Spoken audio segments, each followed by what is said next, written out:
Qui peut tuer Saitama et surtout avec quoi peut-on le tuer? Saitama est connu comme le personnage le plus puissant de son histoire, mais il est également célèbre pour sa force physique démesurée, à tel point qu'il a été comparé au meilleur personnage de l'univers manga. À moins d'être Son Goku, un chevalier d'or, Anos Voltigod ou autre personnage de ce calibre, il est impossible de rivaliser physiquement avec lui. Mais est-il invincible pour autant? C'est ce que nous allons découvrir dans cette vidéo.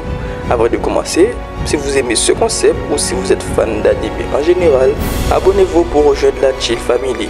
Laissez un like pour que cette vidéo soit vue par plus de monde et n'oubliez pas de jeter un coup d'œil à mon AMV, une dédicace à la communauté. Et si tout est prêt, balançons le générique. On est là, ensemble on fait le voyage, Chinanga fan. On partage l'héritage des 2 pages qui tournent, des combats dans nos cœurs. Chaque chapitre c'est un peu plus de ferveur. On rêve de pouvoir on vise les sommets. Dans l'arène des héros rien ne peut nous freiner.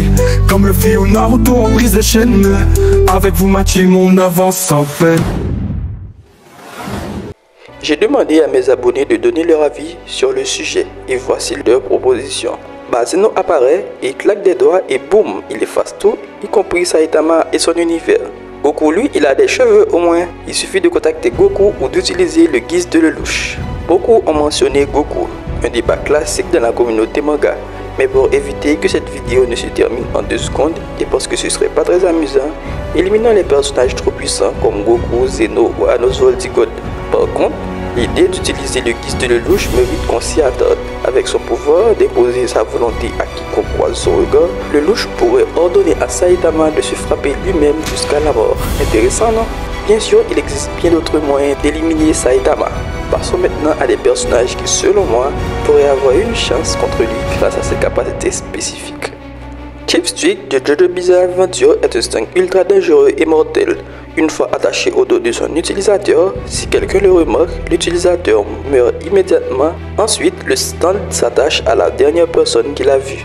Dans le cas de Saitama, il suffirait que quelqu'un voit Chipstick sur son dos pour le condamner. Et si vous pensez que Saitama pourrait le détruire, sachez que ce stang est indestructible. Échec et mat pour notre héros. Il y a aussi Grey Road de Seven Deadly Sins, le détenteur du commandement du pacifisme, pourrait être le talon d'Achille de Saitama. Son pouvoir, quiconque suit devant lui meurt instantanément. Avec Saitama qui passe son temps à exploser des monstres ou essayer d'éliminer des moustiques, il ne ferait pas long feu face à Grey Road. Itachi Uchiwa de Naruto est un adversaire redoutable grâce à cette technique. Avec son genjutsu, il pourrait neutraliser Saitama en lui ôtant le contrôle de son corps. Ensuite, il pourrait utiliser l'Amaterasu pour l'enflammer avec des flammes éternelles.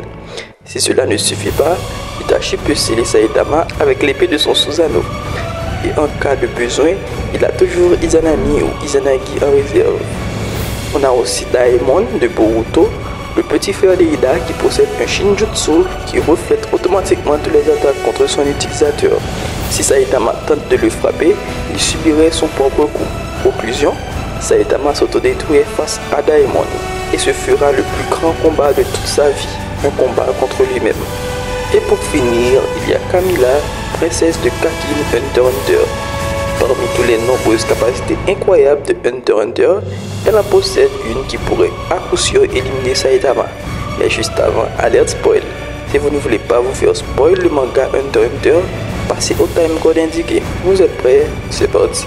Elle possède une sorte de naine post-mortem particulièrement terrifiant. Lorsqu'elle est tuée par quelqu'un, elle se matérialise sous la forme de chat géant. Ce chat attrape son meurtrier, extrait son énergie vitale en le transférant à Kamina, qui revient ainsi à la vie, laissant la personne mourir au passage. On peut imaginer que Saitama serait victime de ce pouvoir de la même manière, sans aucun moyen de s'en protéger. Il y a plein d'autres moyens d'éliminer Saitama, et bien que cela ne reste que des théories, j'ai trouvé ça amusant de vous les partager. Si ce concept vous plaît, dites-le moi dans les commentaires et je ferai une seconde partie. Et surtout, proposez-moi des personnages de ce genre capables de le vaincre juste dans les commentaires. N'oubliez pas de vous abonner à la chaîne pour ne rien manquer, de liker et surtout de partager la chaîne avec vos amis. En tout cas, c'est tout pour aujourd'hui. À la prochaine. Ciao.